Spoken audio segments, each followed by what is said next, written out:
Wampy fruit. Ayan, wampy fruit.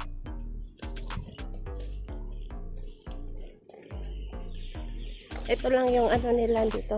Yung hindi ganong mayaman. Ganito lang, bike-bike. Pero yung mga mayaman, ayan, sasakyan talaga. Pero yung fruit nila dito na season na yan is wampy. Yan, wampy, wampy, wampy. Hello, wampy, wampy fruit.